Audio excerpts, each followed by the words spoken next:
कि नए मुख्यमंत्री का शपथ ग्रहण समारोह होगा, यानी कि राज तिलक होगा भजनलाल शर्मा का। शपथ के लिए दोपहर 12:15 का समय तय हुआ है, यानी कि 12:15 का। हालांकि जयपुर में कल 11:03 से लेकर 12:22 तक राहु काल है। 12:23 से शुभ का चौगड़िया शुरू हो जाएगा।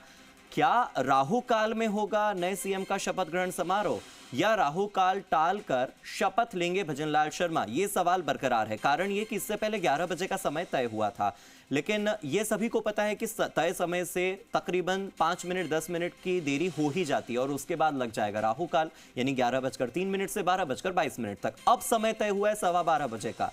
12:15 के बाद 8 मिनट बाद शुभ का चौगड़िया शुरू होगा। तो अगर 8 मिनट की देरी हो भी जाती है शपथ ग्रहण में तो कोई बड़ी बात होगी नहीं, राहु काल निकल चुका होगा और तब मुख्यमंत्री शपथ लेंगे। लेकिन अगर 12:15 बजे का समय बिल्कुल तय समय है तो सवाल यह है कि क्या राहु काल में नए मुख्यमंत्री भजनलाल शर्मा अपना शपथ ग्रहण कार्यक्रम करेंगे?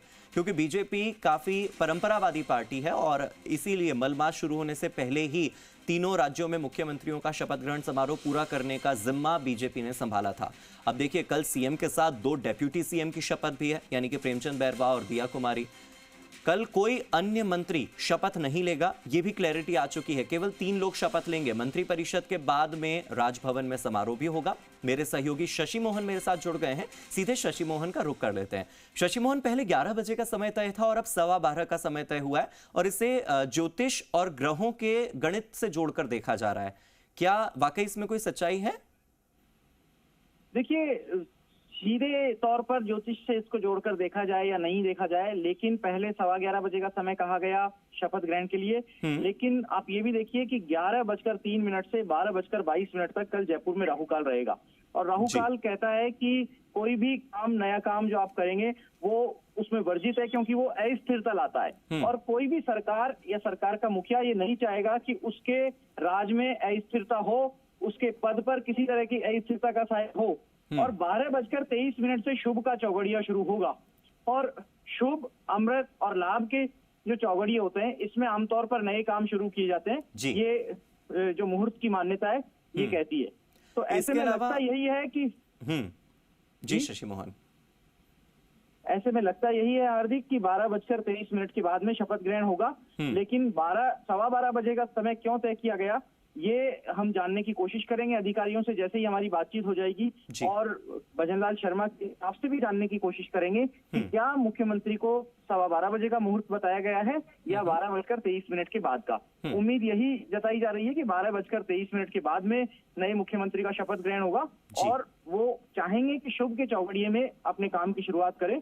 और ऐसे में हम देख पाएंगे कल जब शपथ ग्रहण होगा तो संभवतः इस बात का असर इस कार्यक्रम पर दिखेगा। जी। इसके अलावा एक और बहुत ही महत्वपूर्ण एस्पेक्ट है कि कल कोई अन्य मंत्री शपथ नहीं लेगा, केवल 3 लोग शपथ लेंगे। हार्दिक, दरअसल 3 लोगों की शपथ जो होगी उसमें एक मुख्यमंत्री की शपथ होगी और 2 अन्य मंत्रियों की शपथ होगी, जिसमें दिया कुमारी का नाम शामिल है और डॉक्टर प्रेमचंद बैरवा का नाम शामिल है। करेक्ट। दरअसल संविधान के जो प्रावधान है वो उप प्रधानमंत्री और उप मुख्यमंत्री के कोई विशेष उल्लेख नहीं करते हैं, केवल मुख्यमंत्री और प्रधानमंत्री का ही जिक्र आता है। संविधान के अनुच्छेद 71 से 75 तक में मंत्री और मंत्रिपरिषद के बारे में ब्यौरा दिया गया है। और ये ब्यौरा कहता है कि कोई उप मुख्यमंत्री या उप प्रधानमंत्री जैसा संवैधानिक पद नहीं होगा, बल्कि कैबिनेट मंत्री का पद होता है, उसी को उप मुख्यमंत्री की मान्यता दे दी जाती है। तो 2 मंत्रियों के रूप में उप मुख्यमंत्री ही शपथ लेंगे, दिया कुमारी और प्रेमचंद बैरवा। मंत्रिमंडल विस्तार या मंत्रिपरिषद विस्तार जिसे कहें वो जल्दी संभव होगा। उम्मीद जताई जा रही है कि आने वाले 9-10 दिन में एक संक्षिप्त कार्यक्रम राजभवन में किया जाएगा और जिसमें नए मंत्रियों को शपथ दिलाई जा सकेगी। ठीक है, बहुत बहुत शुक्रिया शशि मोहन आपका इस जानकारी के लिए। मेरे सहयोगी विनय भी मेरे साथ जुड़ गए हैं, सीधे विनय का भी रुख कर लेते हैं।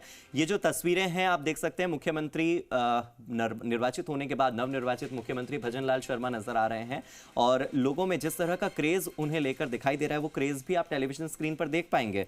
अभी 2 विशेष कारण हैं। एक तो ये कि नए मुख्यमंत्री नियुक्त हुए हैं, दूसरी अच्छी बात यह कि कल उनका जन्मदिन भी है, तो जन्मदिन से पहले मिलने वालों की संख्या में बहुत इजाफा हुआ है। कुछ लोग जन्मदिन की बधाई देने आ रहे हैं तो कुछ लोग उन्हें मुख्यमंत्री बनने की बधाई देने के लिए आ रहे हैं। इसी बीच ये एक बहुत ही महत्वपूर्ण बात है कि वो अपने अस्थायी आवास पर हैं और वहां पर इस तरह की भीड़ और इस तरह जमावड़ा देखने को मिल रहा है लोगों का। उन्हें लेकर जो क्रेज है लोगों के मन में, क्योंकि भजनलाल शर्मा मुख्यमंत्री चुने जाने से पहले एक सामान्य कार्यकर्ता के तौर पर काम कर रहे थे।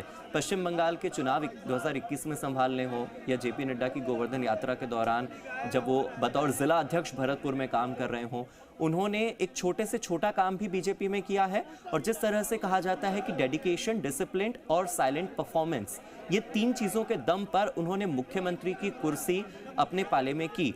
एक तो समर्पण, दूसरा अनुशासन और तीसरा चुप रह करके लगातार काम करते रहना, बगैर इस अपेक्षा के, बगैर इस आकांक्षा के कि मुझे पद की महत्वाकांक्षा है, मुझे पद चाहिए, मुझे दायित्व चाहिए। तो अक्सर राष्ट्रीय स्वयंसेवक संघ भी कहता है और भारतीय जनता पार्टी भी कहती है कि हम पद नहीं देते, हम पोजीशन नहीं देते, हम देते हैं दायित्व, हम देते हैं रिस्पॉन्सिबिलिटी। तो पोजीशन की बजाय मुख्यमंत्री की रिस्पॉन्सिबिलिटी पाने के बाद, पद की बजाय अपना दायित्व पाने के बाद जो भजनलाल शर्मा हैं वो बिल्कुल बदले नहीं हैं उन लोगों के प्रति जो लोग उनसे जुड़े हुए हैं, जिनके साथ रह करके उन्होंने काम किया है। हो सकता है कि उनके परिवार की जिंदगी बिल्कुल 360 डिग्री एंगल से परिवर्तित हो गई हो। एक सामान्य कार्यकर्ता जिन्होंने इससे पहले विधानसभा में कभी विधानसभा का चुनाव नहीं लड़ा, पहली बार विधायक बने हैं।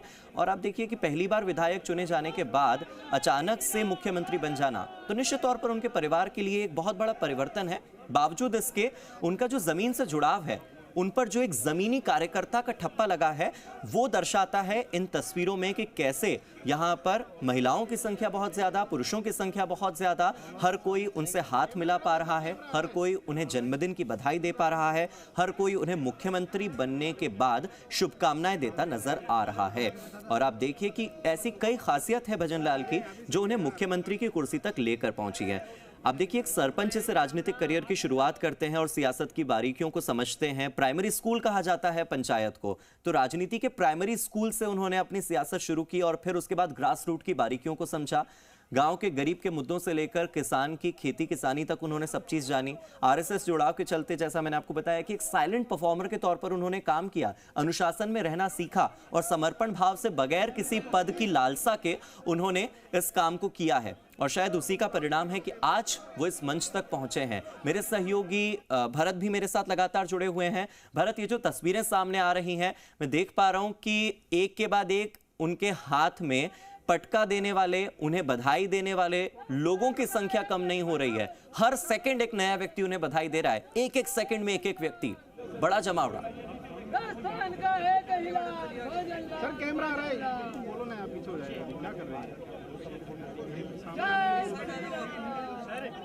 तो मेरे सहयोगी भरत इस वक्त ग्राउंड जीरो पर मौजूद है, मेरे सहयोगी विनय भी मेरे साथ लगातार जुड़े हुए हैं। आप देखिए, भजनलाल को पार्टी ने जो काम दिया उन्होंने परफेक्शन के साथ किया, डेडिकेशन के साथ किया और पूरे अनुशासन के साथ किया। यही कारण है कि वो पसंदीदा बने शीर्ष नेतृत्व के।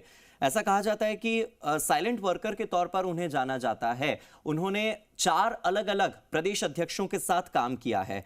उन्होंने सबसे पहले अशोक परनामी के साथ काम किया, फिर प्रदेश अध्यक्ष मदन लाल सैनी बने तो उन्होंने महामंत्री के तौर पर उनके साथ काम किया। जब सतीश पूनिया को राजस्थान की जिम्मेदारी मिली और उसके बाद जब सीपी जोशी को जिम्मेदारी मिली तो 4 प्रदेश अध्यक्ष बदले गए। लेकिन भजनलाल के कामकाज को नजदीकी से देखने वाले नेता यही कहते हैं कि चारों प्रदेश अध्यक्ष बदलने के बावजूद उनके डेडिकेशन में कोई कमी नहीं आई, उन्हें महामंत्री के पद से कभी नहीं हटाया गया और पार्टी के काम में वो लगातार इतने जुझारू रूप से जुड़े रहे कि उनके कामकाज की शैली और पार्टी संगठन के प्रति उनकी निष्ठा को देखते हुए सीपी जोशी खुद उनकी तारीफ करते नहीं थकते हैं। आप देखिए कि चंद्रशेखर की भी अगर हम बात करें तो उन्होंने ही रिकमेंड किया भजनलाल शर्मा का नाम। ये भी बातें सूत्रों के हवाले से कही जाती हैं और कहा जाता है कि उनकी वर्किंग स्टाइल की तारीफ न केवल सीपी जोशी करते हैं, न केवल जेपी नड्डा करते हैं, न केवल अमित शाह ने पश्चिम बंगाल में की, बल्कि प्रधानमंत्री नरेंद्र मोदी ने भी की। और यही परिणाम है कि आप देखिए कि उनके समर्थक और उनके फैंस की संख्या में